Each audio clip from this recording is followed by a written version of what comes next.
은혜 어떻게 말로 다 형언할 수 있겠습니까? 우리의 작은 물질 올려드린다고 한들 그게 다 주님 앞에 주님의 은혜를 우리가 다 보답할 수 있는 것이 아닌 줄 알지만, 주님, 우리가 우리의 마음을 주님께 올려드립니다. 하나님, 이 예물 받아주시고 하나님 나라를 위해서 아름답게 사용될 수 있는 귀한 예물 될 수 있도록 하나님 붙드시고 역사하여 주시옵소서. 주님, 또한 이 예배를 가운데서 우리가 더욱더 주님을 사모하고 만나고 주님의 뜻을 알아가기를 원합니다. 함께하여 주셔서 말씀하여 주시고, 우리는 바르고 착한 마음으로 귀한 말씀을 잘 받아 우리 주님께서 이 땅을 살아가는 우리에게 어떻게 살라고 말씀하시는지 겸손히 듣고 또 살아낼 수 있는 힘과 담력을 함께 허락하여 주시옵소서. 이 모든 거 우리 주님께 의탁드리오며 다시 오실 우리 주 예수 그리스도의 이름으로 기도 올려드렸습니다. 아멘. 오늘 우리가 함께 읽은 본문은 종말에 어떤 결과가 저와 여러분에게 주어져 있는지 선명하게 보여줍니다. 사실 우리가 일상을 살면서 이 종말의 때를 잘 염두하고 살지는 않습니다. 지난 한 주간을 돌이켜 보았을 때에 내가 최소한 한 번 이상 이 종말의 때를 묵상하면서 그 때를 바라보면서 오늘 하루를 돌아보셨다 하신 분들 손을 한번 들어주십시오. 제가 오전 예배 때 이렇게 말씀을 드렸더니 굉장히 당황을 하시더라고요. 그래서 제가 그 말을 얼른 주워 담았던 기억이 있습니다. 여러분 한번 돌이켜보시기 바랍니다. 지난 한 주간을 돌이켜봤을 때 우리가 정말 주님 앞에 서는 그날을 우리가 얼마나 돌아보고 또 그날을 소망하며 살았는지 돌이켜보면 사실 일상 가운데서 우리가 그날을 바라보며 살아가는 것이 그렇게 많지 않다는 것을 발견하게 됩니다. 그러나 성경은요, 곳곳에서 이 종말에 대해서 이야기를 전하고 있습니다. 그리고 그 종말을 어떻게 하라고요? 준비하라라고 말씀을 하십니다. 우리가 예수님을 믿고 구원을 받았다는 그 사실이 중요한 이유가 무엇일까요? 바로 이 종말이 있기 때문에 그렇습니다. 그 종말의 심판의 날이 될 것이냐, 아니면 영광스러운 주님을 맞이할 날이 될 것이냐가 바로 저와 여러분이 이 땅에서 예수님을 믿고 받아들이느냐, 그렇지 않느냐에 의해서 결정되기 때문에 그런 것입니다. 그렇기에 우리의 신앙의 지향점은 바로 우리 주님이 다시 오실 그날을 향해 있어야 하는 것입니다. 오늘 우리가 함께 읽었던 본문 31절에 우리 주님께서 천사와 함께 영광의 보좌에 앉으신다라고 기록되어 있습니다. 우리 주님께서 초림 때는 우리의 구원의 주로 오셨다면, 우리 주님이 다시 오실 때에는 저와 여러분의 심판주로 세상의 진정한 임금으로 오심을 보여주는 구절입니다. 그리고 어떻게 합니까? 모든 민족을 그 앞에 모으고 각각 구분하기 시작하신다라는 것입니다. 목자가 양을 구분하는 것 같이 양과 염소를 구분하여 양은 어떻게 해요? 오른편에, 염소는 좌편에 두신다라고 말씀하십니다. 그리고 그 오른편에 있는 자들에게 하나님 나라의 상속을 받을 복을 받으라라고 말씀해 주고 있으십니다. 그러면서 예수님께서요, 그들에게 덧붙이시는 말씀이 있으시는데요, 35절과 36절 말씀입니다. 우리 함께 그 말씀 읽어볼까요? 내가 줄일 때에 너희가 먹을 것을 주었고, 목마를 때에 마시게 하였고, 나그네 되었을 때에 영접하였고, 헐벗었을 때에 옷을 입혔고, 병들었을 때에 돌아보았고, 옥에 갇혔을 때에 와서 보았느니라 라고 말씀하십니다. 여러분, 이것은 무엇을 말씀합니까? 예수님께서 오른편 양으로 구분하여 둔 그들이 누구입니까? 의인이라고 말을 하는데요, 그 의인들의 삶이 어땠는지를 최종적으로 평가해 주시는 대목입니다. 이 땅에서 임금으로 오신 예수님께서 그들을 향해서 너희들이 이 땅에서 이런 삶을 살았어, 내가 이런 삶을 인정하여서 복을 줄 것인데 그 복이 창세로부터 너희를 위해 예비된 하나님 나라를 상속받으라 라고 말씀하십니다. 즉 우리에게 완전한 구원을 주시겠다라는 것이겠죠. 그런데요, 그 말씀을 잘 들여다보면 참 재밌는 부분이 나타납니다.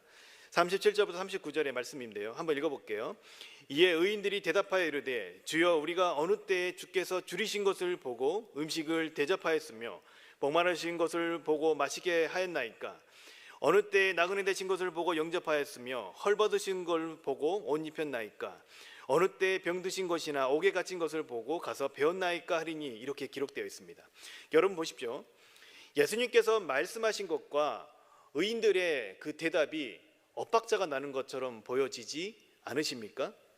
예수님께서 그 의인들을 향해서 너희들이 이 땅에 사는 동안에 나에게 이래이래했어, 그러니 나는 너희를 의인으로 인정하면서 하나님 나라를 상속할 것이야, 이랬을 때 이렇게 말을 한다면 의인들이 어떤 반응을 보여야 할 것 같습니까? 소위 말하는 물개 박수를 막 치면서 우리 주님의 영광스럽게 높여드리면서 맞습니다 주님, 주님 제가 주님을 위해서 그랬었죠. 주님 그것이 이렇게 주님 앞에 나와서 인정을 받으니 참 감사합니다 라고 그렇게 감격스러워 해야 할 것만 같은데, 여러분 그런 대화가 오고 가야만 할 것 같은데 37절의 이하의 내용을 보면 전혀 그런 내용이 아니라는 것입니다. 오히려 35절과 36절에 말씀하셨던 의인들이 너희들이 이렇게 했어 라고 말씀하셨던 그 예수님께서 멋쩍어지셨을 것만 같습니다. 우리 젊은 사람들의 표현으로는 예수님께서 굉장히 뻘쭘해지셨을 것만 같습니다. 그런데 예수님께서는 분명히 너희들이 나에게 그렇게 했다라고 말씀하고 있는 것이죠. 자, 그런데 40절에 보면요, 임금이 그들을 향해 이 말씀의 핵심 구절과 같은 본문을 말씀해 줍니다. 함께 40절 말씀 읽어보도록 하겠습니다. 임금이 대답하여 이르되 내가 진실로 너희에게 이르노니 너희가 여기 내 형제 중에 지극히 작은 자 하나에게 한 것이 어떻게 해요? 곧 내게 한 것이라 하시고, 이 내용을 읽어보면 어떻습니까? 왜 의인들이 그런 대답을 했는지 알 수 있습니다. 이들이 예수님께 직접 그런 행동을 한 것이 아닌 것이 맞기 때문에 그런 것이죠. 어떻습니까? 내 형제 중에 지극히 작은 자 하나에게 한 것이 곧 내게 한 것이라고 누가 그렇게 인정해 주셨습니까? 예수님께서 인정해 주셨다라는 것입니다. 저는요, 이 본문의 말씀을 대하면서 참 흥미로운 부분이 생겨났습니다. 어떤 부분이냐면요, 예수님께 인정받는 그 의인의 삶, 그 오른편에 양의 무리에 들어가 있는 그 의인의 삶이 어떤 삶인가 하는 것입니다. 오늘 설교는 바로 그 부분을 함께 고민해 보고자 합니다. 자, 제가 초반에 오늘 본문을 종말을 다루는 내용이라고 설교 초반에 말씀을 드렸습니다. 그 종말의 결과가 의인들을 창세로부터 예비된 나라를 상속받지만 어떻습니까? 악인은 영원한 불에 들어가게 될 것을 말씀해 주고 있는 것입니다. 같은 절에 있는 46절 말씀을 함께 보도록 하겠습니다. 그들은 영벌에, 의인들은 영생에 들어가리라 하시니라 하고 선명하고 극명하게 그 결과에 대해서 저와 여러분에게 말씀해 주고 있습니다. 의인들의 삶은 성경에서 그러한 끝을 보여주고 저와 여러분에게 어떻습니까? 요구하시는 것은 미리 그러한 결국 그 마지막의 모습을 알고 지금 현재 오늘을 살아가라라는 뜻이 담겨 있다라는 것입니다. 긍휼의 목자 예수라는 책에서 이 본문에 대한 내용을 다루면서 이런 내용이 담겨 있었습니다. 게으르다라는 것은 마땅히 생각해야 될 사실들, 직면해야 할 진리를 직면하지 않고 미루는 태도가 바로 무엇이라고요? 게으름이라는 것입니다. 영혼의 근거에서 이 마지막에서 출발하여 오늘의 선택을 만들면서 우리가 살아가야 한다라는 것입니다. 그 마지막 날에 전혀 뜻밖의 역전이 되지 않도록 오늘 영혼을 선택하면서 하루하루를 살아가는 것이 우리 그리스도인의 삶이라고 말씀해 주고 있습니다. 마지막 날의 정확한 시와 때는 알려져 있지 않지만 그날에 주께서 판단하실 판단의 기준이 이미 나와 있다라고 그렇게 내용이 정리되어 있었습니다. 여러분, 그렇다면 저와 여러분은 그 주님 앞에 설 때를 바라보며 지금 이 현재를 살아가야 한다라는 것입니다. 여러분, 우리가 예수님을 믿고 구원받은 건 맞습니다. 그러나 그 구원의 최종적인 완성은 우리 주님 앞에 설 때 완성되는 것입니다. 그렇기 때문에 그 구원을 받은 자로서 이 땅을 살아가야 될 숙제가 지금 저와 여러분에게는 남겨져 있다는 것입니다. 마땅히 생각해야 될 사실들, 직면해야 하는 진리를 직면하려면 저와 여러분은 오늘 이 본문에서 어떤 교훈을 얻어야 하는 것일까요? 이 본문을 통해서 마지막 날 예수님께 인정받는 의인의 삶이 어떤 삶인지 우리 함께 들여다보고 그러한 삶을 어떻게 살아낼 수 있을지 함께 고민하는 시간이 되었으면 좋겠습니다. 제가 최근에 양육했던 한 자매가 있는데요, 이 자매가 얼마 전에 회심을 한 후에 상당한 고민이 자기 인생 가운데 생겨졌습니다. 이 말씀은 어떤 거냐면요, 이전에 고민하지 않았던 것들이 어떻게 해요? 다시 고민하게 되었다라는 것입니다. 바로 자신이 어떻게 살아가야 하는 것인가에 대한 고민이 자꾸 밀려온다는 것입니다. 왜 그럴까요? 그 이전에는 고민하지 않았던 것들이 자꾸 고민이 되어지고 그 생각들이 자꾸 밀려오는 이유는 자신의 삶의 방향성과 그 중심이 바뀌었기 때문에 그런 것입니다. 이전에 나를 중심으로 살던 삶에서 예수님을 영접하고 그 중심이 바뀌었기 때문에 이전에 살던 대로 살아서는 안 된다는 생각이 자꾸 그 마음 가운데에 밀려온다는 것입니다. 아직 어떻게 성경도 예수님에 대해서도 잘 몰라서 어떻게 해야 될지를 잘 모르겠지만 그래야만 한다는 생각이 자꾸 밀려온다는 것입니다. 우리가 회심을 한다는 것은 변화된 삶의 시작을 의미하는 것입니다. 우리가 정말 우리의 완성은 우리 주님의 날에 오시는 그날에 이루어질 것이고 그 시작이 이 회심과 함께 이루어지는 것이죠. 우리 삶에 어떠한 변화를 이룰 것인가? 대부분의 사람들이 예수님을 처음 믿고 지금 자신이 가진 한계를 벗어나고 싶어 합니다. 변화를 꿈꾼다라는 것이겠죠. 그래서 하나님이 기뻐하시는 모습이 되고 싶어하는 그 마음에 이 선한 동기가 우리 마음 속에서 생겨나는 것입니다. 그리고 실제로 삶이 다양한 변화를 겪는 것을 경험하게 되는 것이죠. 아마 이 시간 함께 우리 예배드리고 있는 우리 모든 성도님들도 다들 이러한 경험들이 있으실 것입니다. 아마 여기 앞에 나와서 마이크를 드리고 또 시간을 드리면 그 간증을 1시간 이상씩 다들 하실 내용들이 다 있을 것으로 여겨집니다. 그리고 그러한 변화를 통해서 예수님께 인정받는 그는 의인이 되고 싶은 것이 바로 저와 여러분의 모습 아니겠습니까? 자, 그러면 지금 우리가 기존에 가지고 있는 그 변화에 대한 인식을 우리 함께 점검해 보았으면 좋겠습니다. 누군가가 예수님을 만나서 변화되었다고 했을 때에 저와 여러분 속에는 이 머릿속에는 어떤 이미지가 떠오르십니까? 네, 제가 시간을 좀 드릴까요? 5, 4, 3, 2 이렇게 제가 카운트를 하니까 그 오전에 예배 드리시던 분들은 제 숫자만 이렇게 따라오시더라고요. 생각을 좀 해보십시오. 여러분 어떤 이미지가 머릿속에 이렇게 떠오르십니까?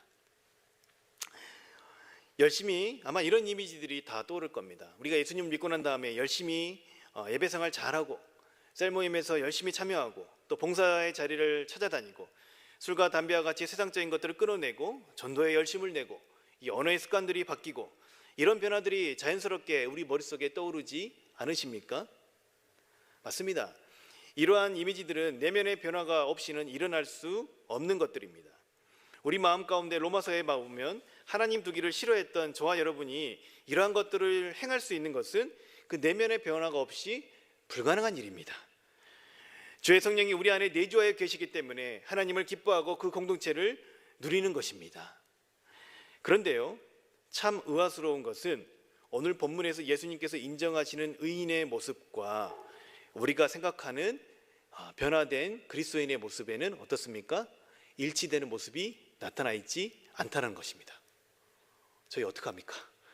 네, 그렇게 열심히 우리 주님을 따라왔는데 근데 우리 주님께서 그 인정하시는 의인의 모습 가운데에서는 우리가 생각하는 변화된 삶의 모습이 나타나 있지 않다는 것입니다. 이거 어찌 된 일일까요? 조금 전에 제가 언급한 것 같이 우리 인식에 종교적인 관점에서 요구되어지는 것들을 성실히 행하는 사람에게 초점이 맞춰져 있지 않다는 것입니다. 여기서 끝나는 것이 아니라 사회적으로 조금 더 건강한 생활을 하게 되었을 때에 우리는 변화되었다고 말합니다. 아마 저와 여러분이 인정하는 변화된 사람의 모습은 대부분 이 범주 안에 들어갈 것입니다. 그런데 오늘 본문에서 예수님은 이런 부분에 대한 언급을 하지 않으신다는 것입니다. 참 재밌지 않습니까?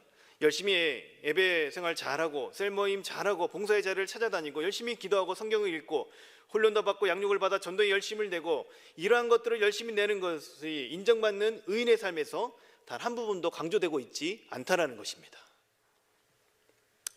왜 그럴까요? 그것들이 무의미해서 예수님께서 말씀하지 않으셨던 것일까요? 사실요, 그 모든 것들이 무의미해서가 아닙니다. 저와 여러분들이 공동적으로 모여서 하나님 앞에 나와서 이렇게 하나님의 말씀을 듣고 반응하는 이 예배가 여러분 어찌 중요하지 않을 수가 있겠습니까? 어찌 변화된 사람이라면 이 자리를 사모하지 않을 수가 있겠습니까? 우리의 삶이 서로 깊이 있게 나누며 하나님의 가족 공동체와 유대와 연대를 할 수 있는 셀이 왜 중요하지 않겠습니까? 주님의 몸된 교회를 섬기는 봉사가 왜 가치가 없겠습니까? 아무나 그렇게 봉사를 할 수 있을까요? 새벽부터 밤 늦은 시간까지 공동체를 위해서 섬기는 그 봉사의 자리를 아무나 할 수 있는 것 아닙니다. 말씀으로 우리에게 소통하시고자 하는 하나님의 말씀을 읽고 그분의 뜻을 배우고 또한 반응을 하는 그 기도를 올려드리는 것이 왜 중요하지 않고 왜 변화된 사람의 증거라고 말할 수가 없겠습니까?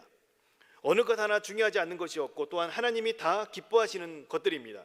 그런데 오늘 본문에서 예수님께서 인정하시는 의인의 내용이 그 내용이 들어가 있지 않는 것은 왜일까요?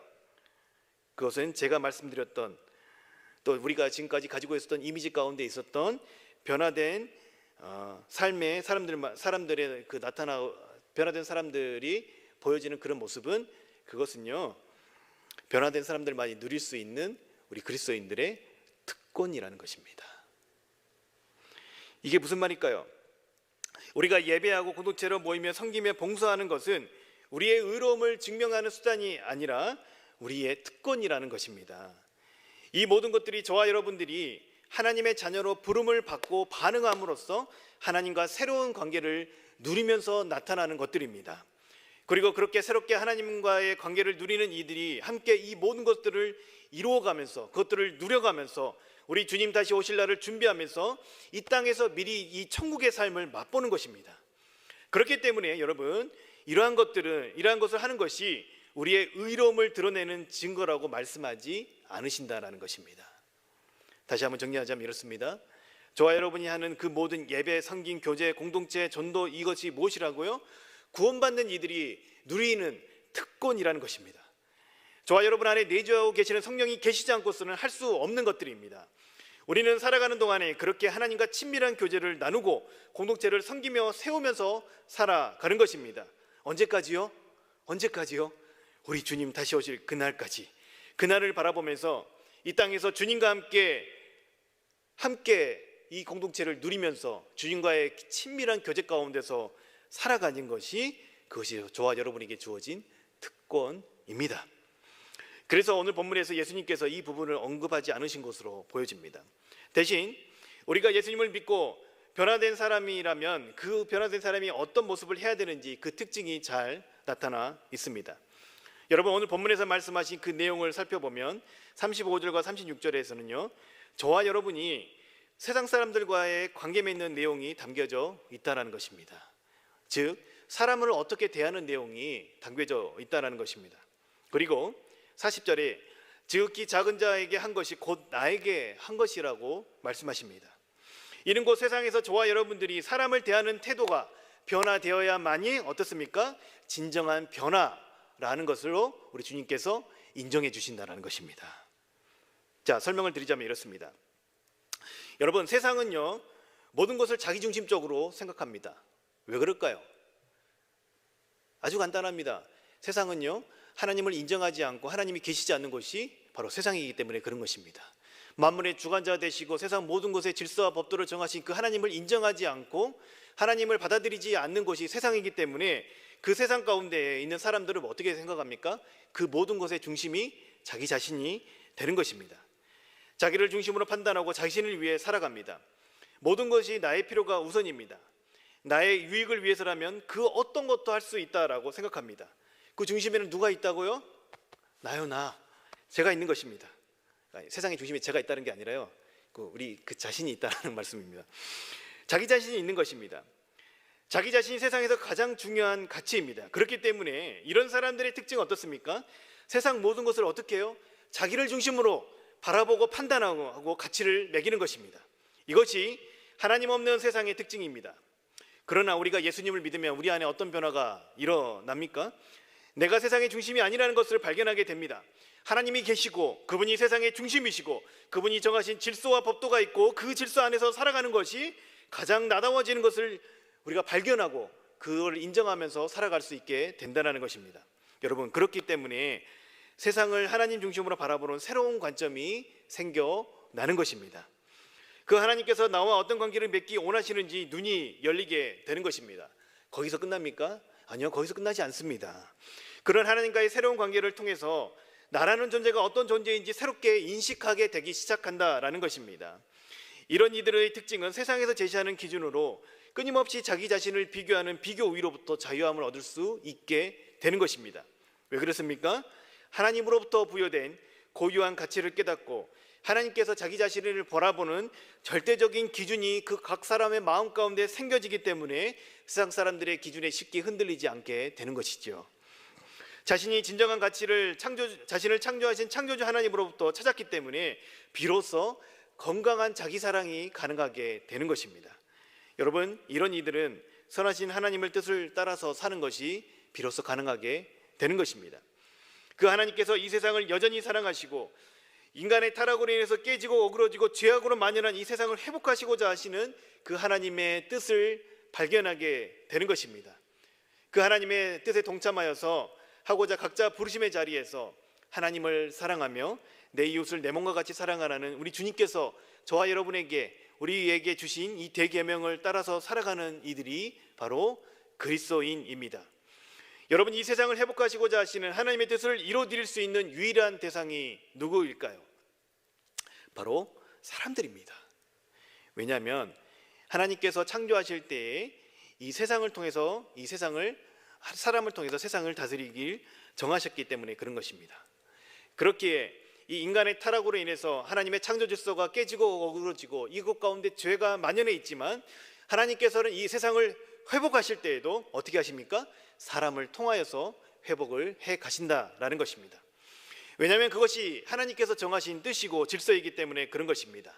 하나님은요, 자신이 정하신 질서와 법도를 어떠냐면요, 스스로 끝까지 지켜가는 분이십니다. 상황이 어그러지고 인간이 반역을 했다고 해서 내가 다시 새로운 질서와 법도를 선정하고 그거를 정하고 그거를 선포하시는 분이 아니시라 창조 때 정하신 질서와 법도를 스스로 끝까지 지켜가시는 분이 바로 하나님이십니다. 그래서 우리가 하나님을 믿을 만한 분, 즉 신실하신 하나님이라고 고백하는 것입니다. 여러분, 그 하나님께서 저와 여러분의 믿음의 대상이고 우리가 믿고 있는 하나님은 바로 그런 분이십니다. 그렇기에 여러분, 이 세상이 회복되는 그 중심에 누가 있습니까?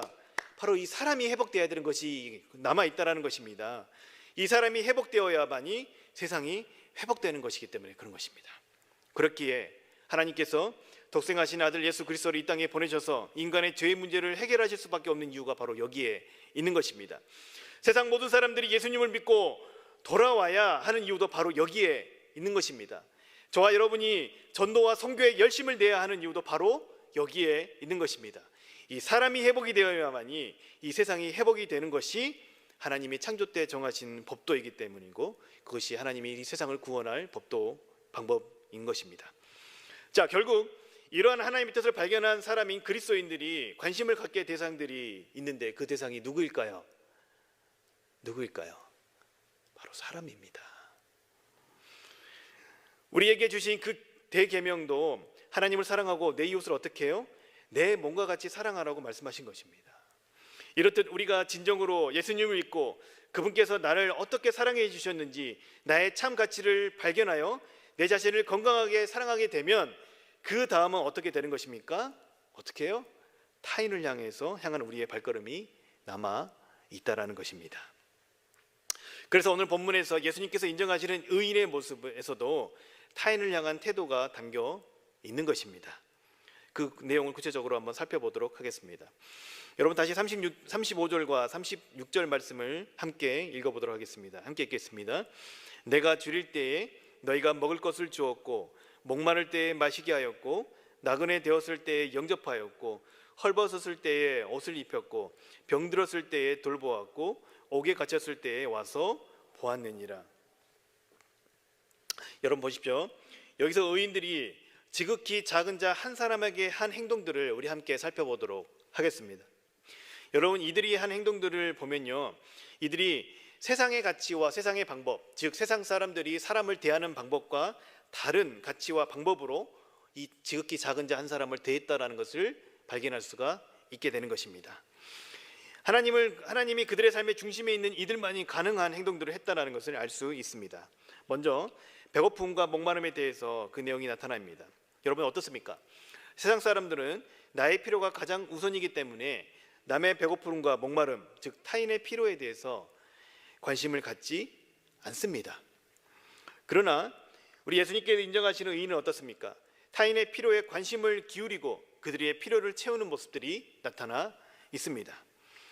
오직 나의 필요에만 집중하라는 세상의 메시지와는 달리 타인에게 관심을 갖고 그들의 필요를 채우는 모습이 오늘 이 본문의 내용 가운데 나타나 있다는 것입니다. 자, 다음에는 나그네를 영접하는 모습이 나타나 있습니다. 여러분, 이 나그네의 특징은 어떤 것이 있을까요? 나와 다른 대상이 바로 이 나그네 아니겠습니까? 세상은 그 나그네를 환영하지 않습니다. 나와 다르고 나와 친분이 없고 나와 함께할 어떤 공통분모를 찾지 못하면 받아들이지 않다라는 것입니다. 그러나 우리 주님께서 인정하는 의인의 삶은 어떻습니까? 그들을 포용하고 수용합니다. 나와 다르고 나와 친분이 있는 것으로 사람을 구분하지 않는다라는 것입니다. 모든 이들을 포용하고 수용합니다. 세상은 사람을 나누는 기준이 내가 중심이 되어서 판단했다면 변화된 이들은 사람을 의도적으로 나누지 않는다라는 것입니다. 어떻습니까? 내가 그리스도께 받은 사랑을 근거하여서 어떻습니까? 그 대상을 그렇게 바라보는 것이죠. 여러분은 헐벗음에 대한 내용은 어떤 내용일까요? 자, 당시 문화권에서 여러분 옷은요 그냥 단순한 소지품, 지금 저희가 입고 있는 이런 옷처럼 그런 동일한 가치로 생각하면 안 됩니다. 소유자의 재산 물품 중에서 매우 중요한 물품 중에 하나로 여겨졌던 것이 바로 어떤 것이라고요? 이 옷이라는 것입니다. 그래서 부자들이 사치의 수단으로 옷을 치장하고 화려한 옷을 입었다라는 내용이 성경에 나타나는 것입니다. 여러분요, 이 옷은요 이불 대용으로도 쓰였으며 광야의 모진 바람을 막아주는 주요한 보호의 수단이었다는 것입니다. 그렇게 매우 값어치 있는 물건이 바로 이 옷입니다. 따라서 타인에게 옷을 선물한다라는 것은 일반 서민들에게는 흔히 있는 일이 아니라는 것입니다. 세상에서는요 남의 것을 빼앗아 자신을 보호합니다. 왜 그렇습니까? 오직 자기 자신이 중요한 가치이기 때문에 남의 사정은 잘 상관하지 않습니다. 그리고 자기 자신만 잘 되면 된다는 생각을 가지고 사람을 대합니다. 그러나 우리 주님께서 인정하시는 의인은 어떻습니까? 타인을 보호합니다. 자신에게 있는 가치 있는 것을 나눠서라도 그를 보호한다는 것입니다. 왜 그렇습니까? 사람을 대하는 그 중심에 근본적인 변화가 있기 때문에 가능한 것입니다. 하나님이 자신을 보호해 주시는 그 믿음이 있기 때문에 자신의 소유를 어떻습니까? 필요한 이들에게 나눌 수 있게 되는 것입니다. 하나님을 전적으로 의존하는 삶을 살기 때문에 소유가 자신을 온전히 보호하지 못하는 것을 아는 이들만이 어떻습니까? 그거를 타인에게 나눌 수가 있다는 것입니다. 여러분, 병듦은 어떤 경우일까요? 세상에서는요 필요에 따라서 사람을 만나고 관계를 맺습니다. 그러나 그 필요가 없게 된 상태가 되었을 때에 그 관계를 정리하는 것을 우리는 너무나 쉽게 발견하게 됩니다. 그것 또한 자기를 중심으로 관계를 맺기 때문에 그런 것입니다. 내 필요가 있느냐 없느냐에 따라서 이 사람과 관계를 맺을 것이냐 맺지 않을 것이냐가 구분되어진다는 것이죠. 그러나 우리 주님께서 인정하시는 의인은 어떻습니까? 그들을 치유해 줍니다. 자신의 필요가 아니라 상대의 필요를 보고 그들을 돕는 이타적인 삶이 가능하게 된 것을 말합니다. 옥에 갇혔을 때 찾아가 보고 배웠다는 내용은 여러분 어떤 내용일까요? 세상에서는 자신에게 해가 될 것 같은 관계는 정리하거나 조건이 깨어졌기 때문에 관계도 깨어지는 것이 다반사입니다. 자신에게 조금이라도 해가 될 것 같은 관계는 더 이상 유지하고 싶어 하지 않고 거리를 두는 것이겠죠. 내가 이 사람과 친하게 지냄으로써 내 가치가 높아지고 조금 더 내가 유익이 될 것 같으면 가까이 관계를 맺으나 내가 이 사람과 가까이 지냄으로써 나에게 유익이 되지 않고 내가 손해를 볼 것 같으면 그 관계를 어떻게 해요? 바로바로 끊습니다. 그러나 우리 주님께서 인정하시는 의인은 어떻습니까? 신인과 무조건적인 사랑과 의리를 보입니다. 왜 그럴까요? 그 근거가 이런 사랑을 가능한 이유가 무엇일까요? 바로 우리 주님께로부터 그 사랑을 받았고 그 사랑을 맛보았고 그 사랑을 배웠기 때문에 그 사랑을 어떻게 해요? 타인에게도 행하는 것이 가능하다는 것입니다. 그렇기 때문에 타인을 대할 때에 그들의 마음의 중심에 신의를 가지고 무조건적인 사랑과 그에 대한 의리를 보일 수가 있다라는 것입니다. 여러분, 이 내용을 정리하면 이렇습니다. 마지막 때에 예수님께서 인정하시는 의인의 모습은 이렇다라는 것입니다. 인위적으로 잘하는 것이나 친절을 말하는 것이 아닙니다. 온유한 마음으로 그 사람의 입장을 이해하고 그들의 필요를 채우기 위해서 관심을 가지고 친구가 되어주고 그들의 상처를 치유하고 그들을 있는 모습 그대로 받아주고 그들의 삶과 상황으로부터 보호해 줄 수 있는 것을 말합니다. 하나님의 사랑의 성품을 따라서 타인을 품는 삶을 사는 그러한 삶을 어떻게 해요? 우리 주님께서 의인으로 인정해 주신다는 것입니다. 예수님께서 우리에게 주신 대계명이 내 이웃을 내 몸과 같이 사랑해야 될 그 이웃의 범주는요 내가 결정할 수 있는 것이 아닙니다. 오늘 본문의 내용을 통해서 생각해 본다면 사랑받을 필요가 있는 사람이 내 이웃이 되는 것입니다. 이것이 하나님을 사랑한다는 것이 이웃에게 온전하게 된다는 것을 명확하게 하셨던 예수님께서 볼 수 있었던 그런 모습인 것이죠. 또한 그분께서 저와 여러분에게 세우신 사랑의 원칙이기도 합니다. 자, 사랑하는 여러분, 이 말씀을 통해서 본다면 저와 여러분이 예수님을 믿고 변화되었던 변화의 증거는 어디서 나타나야 한다는 결론에 이르게 되는 것입니까? 네, 맞습니다. 타인을 대하는 우리의 마음의 중심의 변화와 태도가 진정한 변화로 나타난다라는 것입니다. 왜냐하면 그것이 세상을 향한 하나님의 뜻이고 성품이기 때문에 그런 것입니다.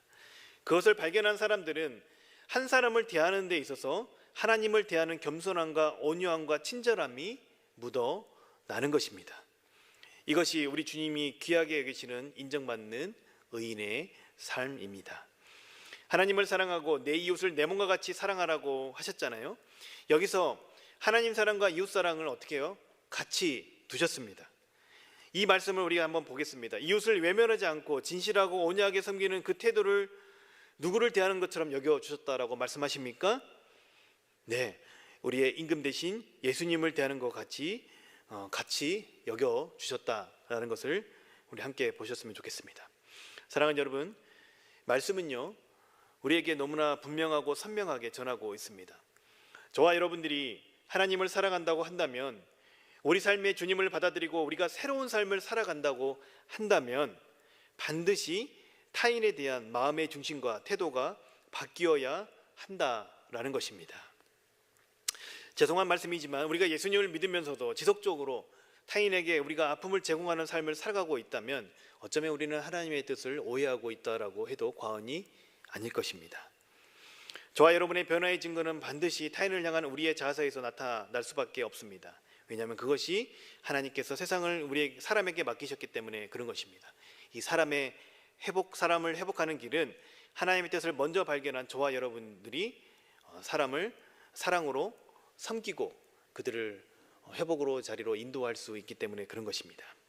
우리 주님께서 저와 여러분을 종교인으로 부르지 않으셨습니다. 세상을 구원할 하나님의 손과 발이 되어줄 대리자로 우리를 부르셨습니다. 이러한 선명한 자기 정체성이 확실해졌을 때에 우리가 예수님께서 인정해 주시는 의인과 같이 타인을 사랑하고 섬기는 삶이 가능해지는 것입니다. 또한 그것이 저와 여러분의 새로운 라이프 스타일이 되어지는 것이죠. 우리를 부르신 그 주님께서 그 보내신 그 자리에서 구체적인 대상을 사랑하라고 우리를 그 자리로 보내셨다는 것을 기억하시기 바랍니다. 하나님께서 요구하시는 사랑의 의, 그 의를 실천하는 구체적인 한 사람, 지금 저와 여러분 마음 가운데 부담으로 다가오고 자꾸 떠오르는 그 한 사람, 바로 그 사람이 사랑의 의를 실천해야 될 대상일 수 있다라는 것입니다. 사랑하는 여러분, 말씀이 부담이 되시지요? 네, 원래 말씀은 부담스러운 것입니다. 여전히 우리는 우리가 원하는 대로 살아가고자 하는 우리 안에 그 본성들이 남아있기 때문에 그것이 아닌 하나님의 뜻으로 말씀이 우리 가운데 다가왔을 때에는 말씀은 반드시 부담이 될 수밖에 없는 것입니다. 저는 어떨까요? 네, 저도 부담이 됩니다. 이 말씀을 준비하는 동안에 어땠을까요? 여러분, 참 신기한 것은요, 이러한 본문을 가지고 제가 설교를 하기 위해서 묵상하고 준비를 하고 있으면 꼭 어떤 일이 생겨납니까? 네, 이런 일이 꼭 생겨난다는 것입니다. 꼭 이런 대상과 부딪히는 일이 생기고 이 대상을 염두를 할 수밖에 없는 일들이 벌어진다는 것입니다. 그래서 이 설교를 준비하는 동안에 제 마음이 참 쉽지가 않았습니다. 그런데 제가 이런 생각을 하게 되었습니다. 왜 이 말씀에 대해서 이런 타인을 대한 제 마음의 중심과 태도에 대한 부분들을 제가 설교를 준비하는 가운데에 왜 자꾸 그런 일들이 허락되어지는 것일까? 왜 제 주변에서 일어나는 것일까? 라는 그 상황을 허락하신 이유가 무엇일까를 묵상해 보니까 아까 제가 초기에 말씀을 드린 대로 게으르지 말아라고 우리 주님께서 저에게 그 상황을 허락하셨다라는 것이 생각이 되었습니다. 그 게으름이 아까 제가 뭐라고 말씀드렸나요? 마땅히 생각해야 될 사실들, 직면해야 될 진리들을 직면하지 않고 미루는 태도가 그리고 게으름이라고 말씀드렸잖아요. 그 게으름, 즉 제가 직면해서 이 진리의 말씀을 따라서 사랑을 실천해야 될 그 대상에게 사랑하고, 또 제 마음의 중심 가운데 누군가를 사랑하지 못하고 인격적으로 대하지 못하는 그 마음의 중심을 다루기를 원하시는 그 주님 앞에 게으름, 그걸 회피하고 미루는 그런 게으름, 그걸 직면하고 싶어 하지 않는 그런 게으름을, 그 게으름의 자리에 머물러 있지 말라고 우리 주님께서 저에게 그 상황을 허락하여 주셨다는 것을 제가 묵상하게 되었습니다. 제가 어떻게 했을까요? 네, 오늘 저녁에 너무 이렇게 힘드신 하루를 보내셨는지 너무 경직되어 있으시는데요. 제가 어떻게 했을까요? 그 부담을 주는 대상을 향해서 막 당장 나아가 사랑을 실천하고 그렇게 했을까요? 아니요, 그것이 당장 그렇게 되지는 않은 것 같습니다. 시간이 필요합니다. 그러나 제 마음에 어떤 중심을 가지고 사람을 대하는지를 제가 다시 한번 점검할 수 있는 시간을 가질 수 있게 되었던 것입니다. 그리고 하나님께 이렇게 제가 반응을 올려드렸습니다. 하나님, 저 이러면 안 되잖아요. 하나님, 제가 게으르면 안 되잖아요.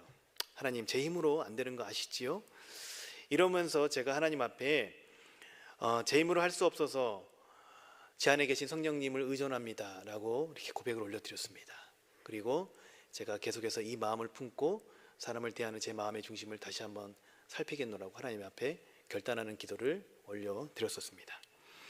여러분, 아직도 부족하지만 이렇게 반응할 때 더디지만 조금씩 변화되는 저의 모습을 저도 경험하게 됩니다. 주님 만날 날 그날을 바라보면서 살아가는 우리, 여러분 게으르면 안 되지 않습니까? 하나님께서 저와 여러분의 세상을 회복하라고 먼저 부르셨는데 말이지요. 그렇기에 저와 여러분의 삶의 변화의 증거가 지극히 작은 자 한 사람을 대하는 우리의 변화된 태도에서 여러분 매일매일 발견되어지기를 축복합니다. 그래야 마지막 날 우리 주님께 인정받는 우리 모두가 되어서 그 오른편 양무리에서 우리 모두 함께 만나게 되기를 축복합니다. 마지막으로 우리 함께 인사해 볼까요? 지금 멀리 이렇게 떨어져 있으시지만 앞뒤 좌우분들을 바라보면서 우리 우편 양무리에서 만나요 한번 이렇게 한번 인사해 보겠습니다. 좌우 한번 보시면서. 네, 어렵지 않습니다. 다 우리 좌편 우편 있잖아요, 그렇죠? 네, 그 우편 무슨 무리요? 양무리에서 만나요. 이렇게 한번 인사 한번 손을 한번 흔들어 주시면서, 혹시 영상으로 예배 드리신 분들은 가족들과 함께 한번 해보시기 바랍니다. 함께 해보겠습니다. 우리 우편 양무리에서 만나요. 시작. 우리 우편 양무리에서 만나요. 네, 우리 주님께서 인정받는 그런 삶을 통해서 우리가 마지막 때에 우리 주님 앞에 그렇게 우편 양무리에서 함께 만나는 저와 여러분이 되기를 간절히 소망합니다. 이 시간 함께 기도하실까요?